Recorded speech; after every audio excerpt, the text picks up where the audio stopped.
Hello बच्चों, मैं हूँ मीनू चौहान और आज हम लोग हिंदी वसंत भाग 2 के अंतर्गत अपना नया अध्याय नीलकंठ का संक्षेप में अध्ययन करेंगे और इस पाठ का सारांश के माध्यम से अर्थात सार के माध्यम से समझेंगे। और इसे महादेवी वर्मा जी ने लिखा है, जो कि छायावाद की सुप्रसिद्ध लेखिका हैं। महादेवी वर्मा द्वारा रचित पाठ नीलकंठ जीव जंतुओं पर आधारित है। इस पाठ के माध्यम से लेखिका के जीव जंतुओं के प्रति अथाह प्रेम सहानुभूति का परिचय मिलता है। एक दिन महादेवी वर्मा अपने किसी अतिथि को स्टेशन पहुंचाकर लौट रही थी कि उन्हें चिड़ियों और खरगोशों की दुकान का ध्यान आ गया। वे बड़े मियाँ चिड़िया वाले की दुकान पर जा पहुंची। महादेवी को देखते ही सलाम करके उसने बताया कि शंकरगढ़ का कोई शिकारी 2 मोर के बच्चे दे गया है, एक मोर और एक मोरनी। लेखिका ने मोर के बच्चे देखने चाहे। वे पिंजरे में बंद थे। लेखिका ने 35 रुपए देकर उन दोनों को खरीद लिया और पिंजरा लेकर गाड़ी में बैठ गई। कार में पिंजरा रखते ही पक्षी शावक छटपटाने लगे और उनकी हलचल से पिंजरा मानो सजीव और उड़ने योग्य हो गया। घर पर सब उन पक्षियों को तीतर बताने लगे और कहने लगे कि तुम थक गई हो। लेखिका ये सुनकर चिढ़ गई। उसने अपने पढ़ने लिखने वाले कमरे में पिंजरा रखकर उसका दरवाज़ा खोला। फिर 2 कटोरी में सत्तू की छोटी छोटी गोलियां और पानी रखा। वे दोनों कभी मेज के नीचे तो कभी अलमारी के पीछे घुस जाते। इस प्रकार दिन भर लुका छिपी से थककर रात को वे दोनों रद्दी की टोकरी में बैठने लगे। 1-2 दिन में ही जब उनका डर खत्म हो गया तो पूरे कमरे का चक्कर लगाने लगे। लेखिका ने उन्हें अन्य जीव जंतुओं से बचाने के लिए कमरे में बंद रखना ही ठीक समझा।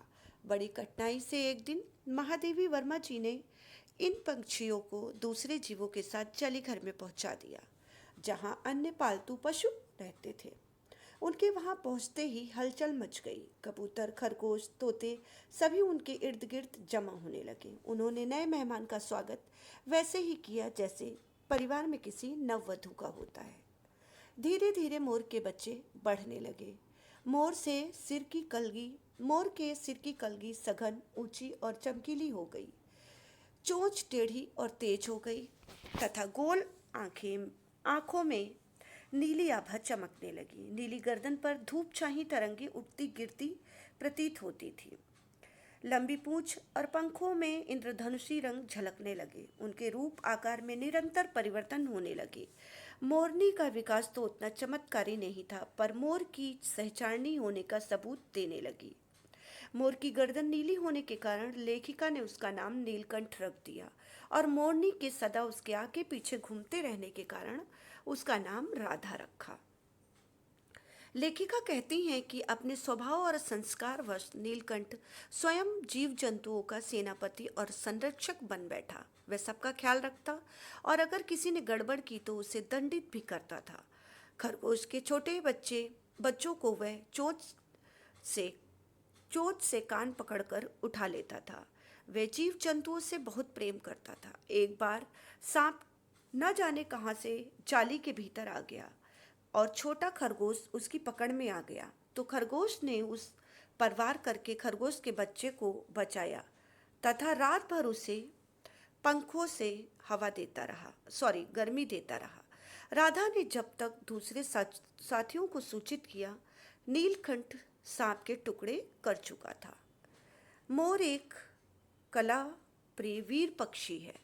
वसंत ऋतु के आने पर मेघों की सांवली छाया में अपने इंद्रधनुषी रंग पंख फैलाकर नीलकंठ एक सहजात लय ताल में नाचता रहता।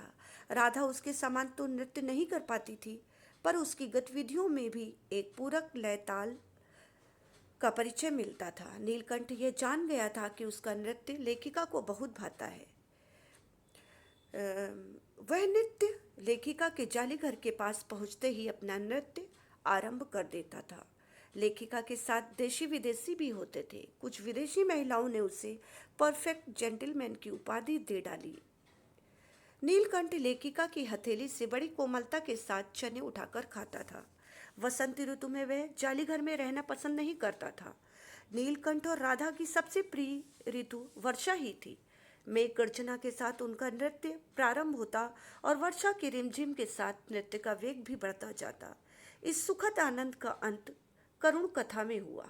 एक दिन किसी कार्यवश लेखिका बड़े मियाँ की दुकान के सामने से निकली तो उन्होंने फिर से गाड़ी रोक ली। उनके पास एक मोरनी थी जिसकी पंजों की उंगलियां टूटी हुई थी। वह चिड़ी मार की हरकत थी। लेखिका ने उस घायल मोरनी को 7 रुपए में खरीद लिया। मरहम पट्टी से वह 1 महीने में ठीक हो गई और डगमगाती हुई चलने लगी। उसे भी जाली घर में पहुंचा दिया गया। उसका नाम कुब्जा रखा गया। वह बाकी जीव जंतुओं की भांति प्रेम मिलाप वाली नहीं थी। वे नीलकंठ और राधा को एक साथ नहीं देख पाती थी। वह नीलकंठ के साथ रहना चाहती थी, जबकि नीलकंठ उससे दूर भागता था। एक बार कुब्जा ने राधा के 2 अंडों को चोंच मारकर गिरा दिया। उन्हें वह अंडों में छिपाए बैठी रहती थी। नीलकंठ राधा से अलग रहकर उदास रहने लगा। कई बार वह नीलकंठ जाली से निकलकर भाग जाता, कई बार आम की शाखाओं में भूखा प्यासा छिप जाता। अब उसकी चाल में थकावट आ गई थी और आंखों में शून्यता रहती थी। लेखिका सोचती थी कि कुछ दिनों में वह ठीक हो जाएगा, परंतु ऐसा नहीं हुआ। 3-4 मास के बाद एक दिन लेखिका ने देखा कि नीलकंठ पूंछ व पंख फैलाए धरती पर बैठा था। लेखिका के पुकारने पर वह हिला डुला नहीं, वास्तव में वह मर गया था। लेखिका उसे अपनी शॉल में लपेटकर गंगा की धारा में प्रवाहित कर आई। नीलकंठ के ना रहने पर राधा भी निश्चेष्ट सी बैठी रहती। आषाढ़ के महीने में बादल छाते तो कभी ऊंचे झूले पर चढ़कर तो कभी अशोक की डाल पर अपनी तेज आवाज में नीलकंठ को बुलाती रहती। कुब्जा भी नीलकंठ को ढूंढती रहती। जाली का दरवाजा खुलते ही बाहर भागती और आम, अशोक, कचनार आदि की शाखाओं में उसे ढूंढती थी। एक दिन आम की शाखा से उतरी कि लेखिका की अल्सेशियन कुतिया कजली उसके सामने आ गई। उसने कजली पर प्रहार कर दिया। कजली ने भी 2 दांत उसकी गर्दन पर लगाए, जिससे उसकी मृत्यु हो गई। इन तीनों पक्षियों की विभिन्न प्रकृति लेखिका के लिए विशेष महत्व रखती थी। तो आई होप आप सबको ये पाठ संक्षिप्त रूप से समझ में आ गया होगा। धन्यवाद।